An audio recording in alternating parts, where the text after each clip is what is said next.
Xavier McElrath-Bey, who is a youth justice advocate with the Campaign for Fair Sentencing of Youth, a national coalition and clearinghouse that coordinates, develops, and supports efforts to implement age-appropriate alternatives to the extreme sentencing of America's youth. And I hope Xavier would allow me the personal privilege of saying his life story is a compelling one, because he was arrested at age 13, charged and convicted to a sentence of 25 years, served 13 years of that time, came out armed with a bachelor's degree, and has gone on to lead an exemplary life.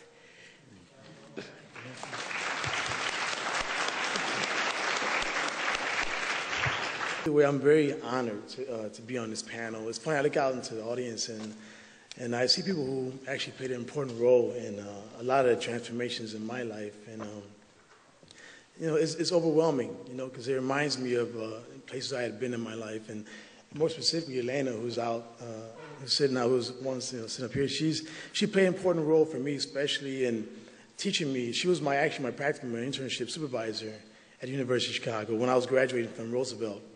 And I remember when I first came in, I had an approach, you know, we're working with kids, and I called that approach the homeboy approach, you know, very simple. And I just thought rapport and connecting with them would make a big difference. And learning from her, I took my case managing skills to a different level. I learned how to truly assess and diagnose the needs of my clients.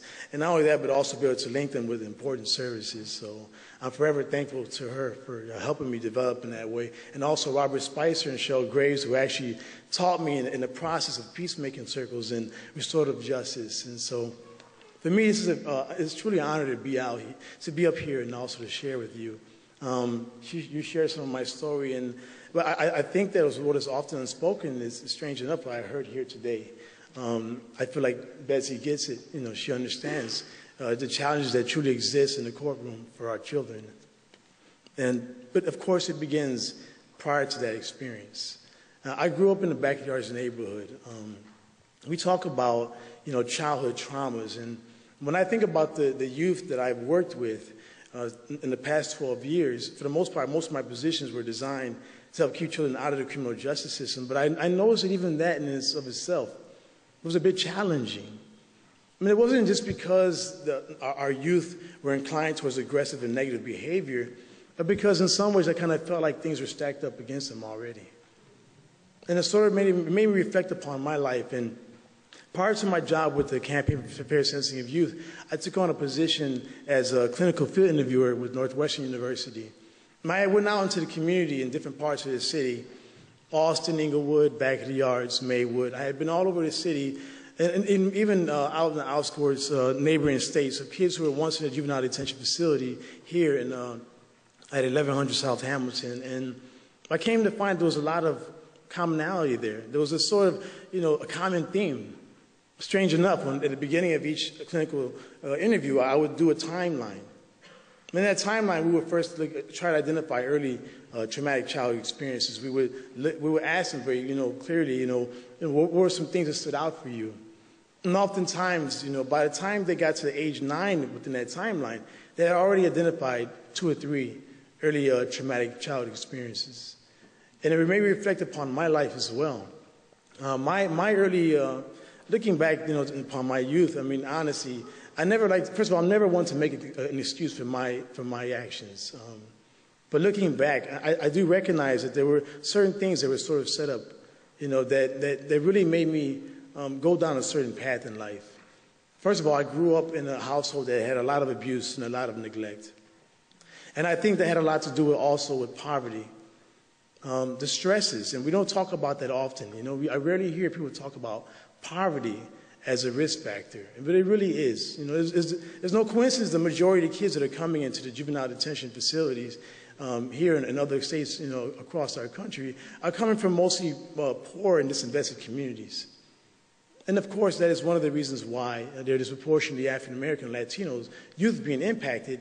But at the same time, there are needs in these communities that we can truly address and make a difference.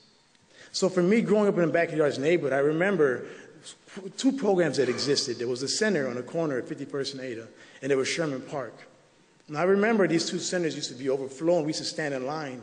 And they had Port Ministries. Port Ministries was a homeless shelter, but they also provided food, clothing, and other basic necessities. And I often frequented that place. And I remember we used to go swim in Cornell Park, and we would run to Port Ministries. We used to stand in line with homeless people. And we used to walk up and we used to grab bread, we used to grab soup. You know, the best days was when they had cake. You know, I remember we would go in there, we'd try to get in front of everybody, you know. And, but I didn't, at the time I didn't realize I was poor, in a sense. It's all I had ever seen. But then I also recognized there were things that were going on within my home that, you know, are very indicative of how that impacted my life. I remember times when our electricity and gas would be cut off. I remember the urgency my mother would have when that would happen. She would run an extension cord from the living room on across the hallway to our neighbor's apartment, and they would give us energy. I remember times when I would be so embarrassed when some of my friends would come and visit me because, sad to say, there were times when my mother literally put a chain around the refrigerator. And it wasn't because she was trying to starve us. It was because she was trying to help, you know, conserve and portion out our meals so that she can be able to make it to the next batch of government food stamps. And these are things that a lot of people are not aware of. These are things that are unspoken of. And I remember also my mother struggling emotionally. At the time, of course, I was a child. I wasn't familiar with mental, any psychiatric disorders. But I came to find later on my mother had been diagnosed with schizophrenia. And she was also bipolar. My brother also, more severely so. I remember times when I would walk into the bathroom, and he did this often. He would sit in a bathtub, and the water would be up to his chest, and he would watch the bubbles coming up. And I knew, because it was the first time he told me what he was doing, he said he was drowning the spirits. So when you live in an environment that's contending with abuse and neglect, a stepfather that would hesitate at nothing to hit you, your mom, that would hesitate at nothing to kick your dog. Understand, when you grow up in that type of environment and you're learning how to navigate this world as a child, with very little assistance and resources and very little intervention, understand it is hard to have a positive youth development. We don't know what's going on in each and every home.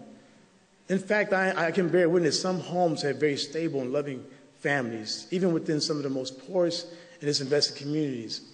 But of course, when you step outside that house, what are some of the first things you see? You see gang graffiti. You see the guys hanging out on the block. You see people fighting aggression. I remember I was 9 years old. The first time I saw something truly violent, I was walking past 51st and Paulina, and there was some men fighting in the alley, and I saw a man hit another man in the head with a 2x4. And I remember this man who got hit in the head was so nauseous that he started throwing up. Understand, I was 9 years old at that time. By the time I was 10, 11 years old, I was fully aware of the gang boundaries that surrounded my community. I was fully aware, this is before I even became involved in the gang, that in order for me to get to Hamline Elementary, I had to go down Racine, up to 49th, through the alley, around the school, to the back door to get in. And it's not because I was gang involved. It's because I came from the other side of the tracks.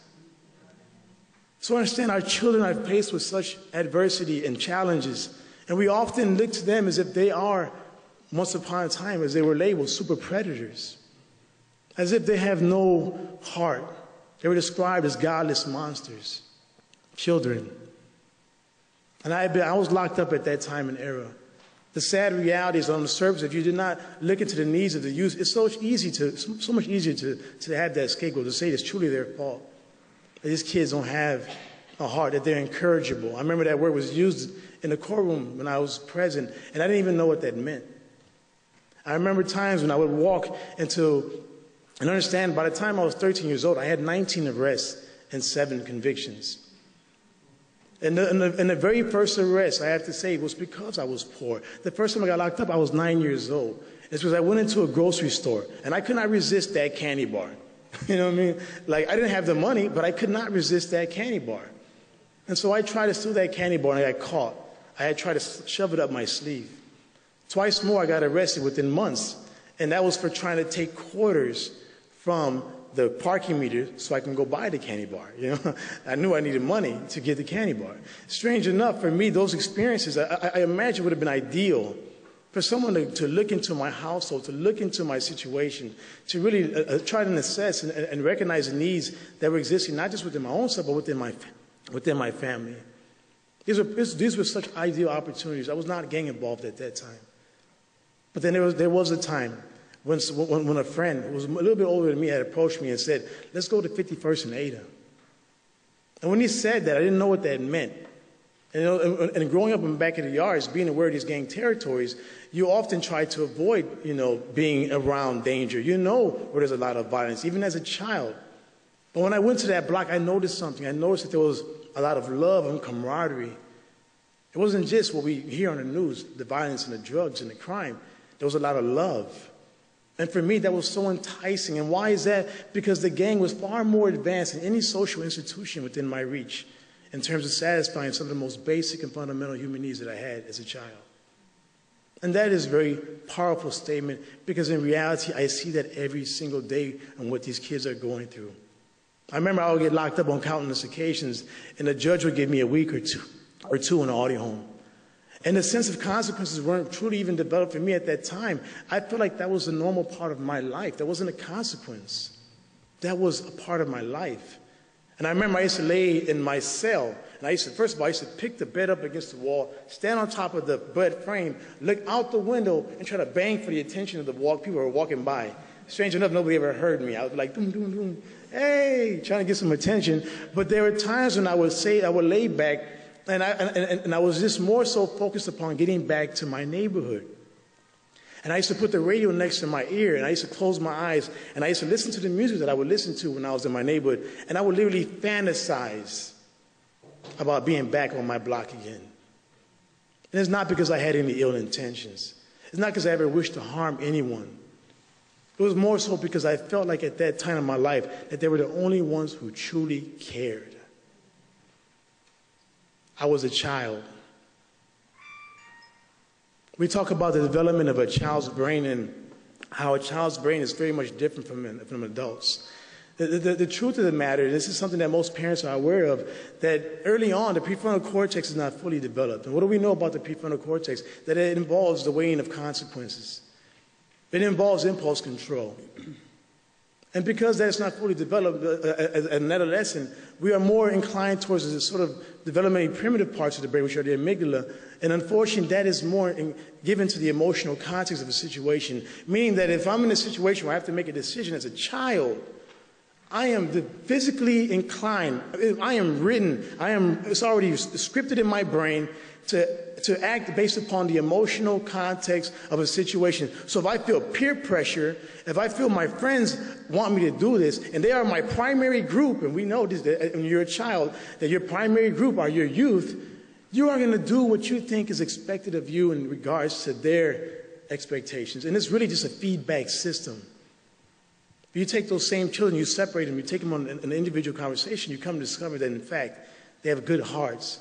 They just can't overcome that peer pressure. They cannot overcome that desire. They don't know how to address that unfulfilled need. And they certainly are not aware of the developmental pitfalls that exist in adolescence. So for me, after 19 arrests and 7 convictions, being gang involved, even after having been shot in my face at point blank range, even after having almost died at the age of 11 years old, that still was not enough to deter me. And because I was still driven for the rewards of love and acceptance.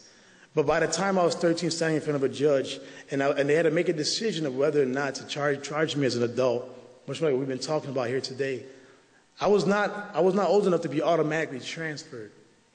It was a discretionary decision. And they looked at my background. My probation officer fought hard to get me transferred into the adult criminal system. And I think that was mostly because one day he came to my house to see if I was in school, and I was not in school. And I remember him saying, grab your jacket, you're going to the audio home. And I said, okay, I'll be right back, and I went out the back door.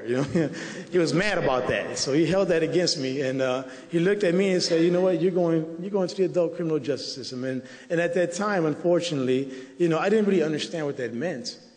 But I remember soon after I went into the adult criminal justice system, my very first court appearance, which was no longer within the realm of the juvenile court, they came to my cell. They brought me down to the bullpen downstairs. I noticed there was a lot of spit and feces all over the wall. And so I didn't even want to sit down on the cement platform that they had created for us to sit on. And I was standing there, and I remember them coming, and I heard chains jingling in the hall. And I remember coming and opening it up, and they, for the first time in my life I had ever experienced, they put shackles around my wrists. And I remember clearly them saying, "These are too big." And the craziest part about it, the guy said, "Those are the smallest ones that we have."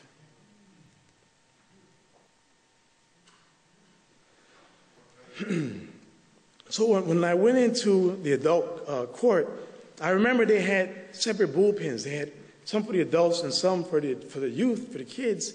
But they were actually, it was pretty much built the same. And so we used to always hear the older guys, "Yeah, yo, what are you doing here?" You know, they used to look at us. It was like a joke to them. Even to the adults. The adults who were locked up used to look at us, and they were baffled to see how small in stature and how youthful we were to be standing in front of the same judges, facing the very same consequences. But I also remember, strange enough, I remember the very first time I got a visit. When I got locked up, in the day, some of you have been in an audio home, thank you. In the day room, they have these soft seats. They have we call them soft seats. Not everybody had a chance to get in sit in the soft seat. The back row was all hard, so I had the privilege this day, and I was lucky enough to get a soft seat. And I remember sitting right in front of the television, and I remember one of the staff saying, "Xavier, you got a visit." And I looked up, and I didn't see nobody. You know, I didn't see anybody. It was a small partition that was slightly above my head, and I was looking up. I didn't see anyone. It wasn't visit day. And I remember walking behind the glass, and I looked, and there was a short black woman that was standing there waiting for me. She had a handful of papers.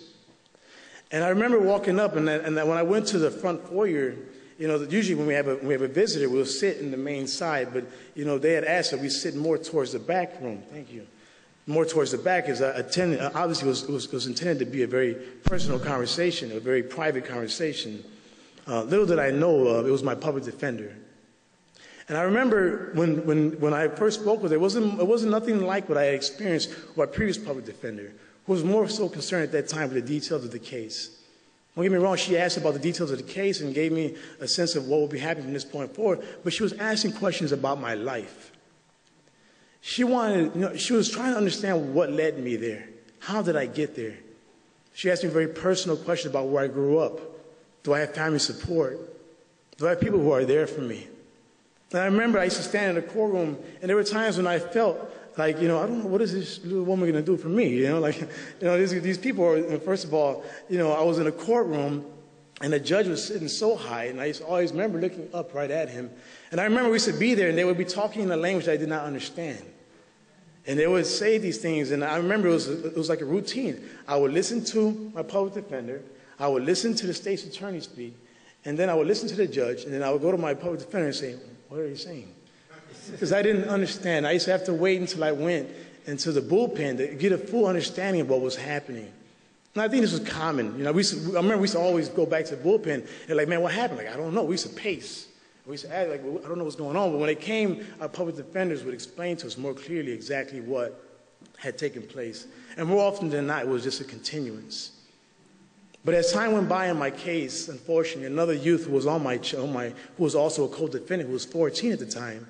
At the time when I got locked up for the murder, I was 13 years old, but my co-defendant was 14. He was just 1 year older than me. And there was also 3 adults on my case. And the 3 adults, as you can imagine, played a more dominant role in the offense. And of course, us, you know, as youth, we never think about killing someone. You don't go into a situation and say, "Yeah, I'm going to kill someone." You know, this is something that we found ourselves in because of that affiliation, that association, and that inability to rise above given situations. We found ourselves living up to that expectations and going straight into that destruction and standing in front of that very same judge. And I remember they were coming back and they were going back and forth discussing time. There was so much stacked against me. There were witnesses. There was a statement. I had been convinced to make a statement because everyone else made a statement. And of course, as a child, you don't know your laws. These things were not fully explained. A parent was not present. a lawyer was not present at the time of interrogation. So many things led me to that place where I knew for a fact that I was going to get time. And my co-defendant was given 40 years, who was 14 years old. And the only reason why I knew he was guilty wasn't because I heard from his mouth directly, but I remember sitting by the glass in the audio home looking out my room, because my room was directly across from when the kids would walk by. And they always used the main elevator. And when he went to trial, I had came back, and I sat there in my room, and I just waited intently. And I saw him walk in. It was around 10:30, 11 o'clock at night. And when he had walked past our section, he was in tears. And it was then that my heart dropped, and I knew that I was going to get time also. And it wasn't like I was going to be locked up until I was 21. I was facing 60 years in prison. I played a more dominant role than he did. He only had 1 conviction. I had 19 arrests and 7 convictions. I was guaranteed to face 40, if not more, years in prison. And I remember my public defender who stood there and defended me, her telling me, saying, Xavier, you know, you have options here. You do have options. You know, and I remember her fighting and going in there, and she said, Xavier, I'm going to fight for you. I'm going to go into this conference room, and I'm going to try to come out with the best deal possible. I don't want to make any promises to you. And I said, do whatever you can do. You know, 40 years is a lot of years, you know. So she went into that conference room, and I remember it took about 2.5, 3 hours, and I was pacing back and forth. I was sweating. I was scared to death. I didn't know what to expect. I was facing 40. My public defender said, I'm going to try to get you 30, and the least you can get is 20. But for me, obviously, that was unimaginable. I was, in their eyes, incorrigible. So when she went into that conference room, she fought to bring it down. But when she came out, strange enough, when she came out, my fears were only magnified because I noticed that she was crying. My public defender was in tears. Her eyes were red. And you could tell that she had been in there going through something that I could only imagine, perhaps not even solely on a professional level, but speaking from her heart. And she came to me and she said, Xavier, I'm sorry. And I said, what? She said, they were only able to give a 25-year sentence. And I thought to myself, like, wait a minute, you say you're going to try to get 30. And obviously, she was trying to get the minimum. She didn't want my hopes to go up too high. But in fact, in reality, she never really wanted me to serve any of those sentences, and it still hurted her to have to work out that deal. And if it wasn't for her, I would not have gotten out in 13 years. I would have gotten out in perhaps 20 and 30 years. And I want you all to give her a hand of applause. She's actually standing in this room. Ms. Herschella G.Conyers, where are you? Where are you?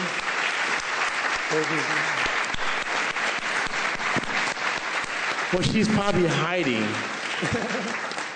Ms. Herschella G.Conyers, who helped organize this event, actually played a crucial role in my outcome in life. And it's truly an honor. And I want to encourage all public defenders and probation officers never to give up on a child. There's no such thing as a bad child. Thank you.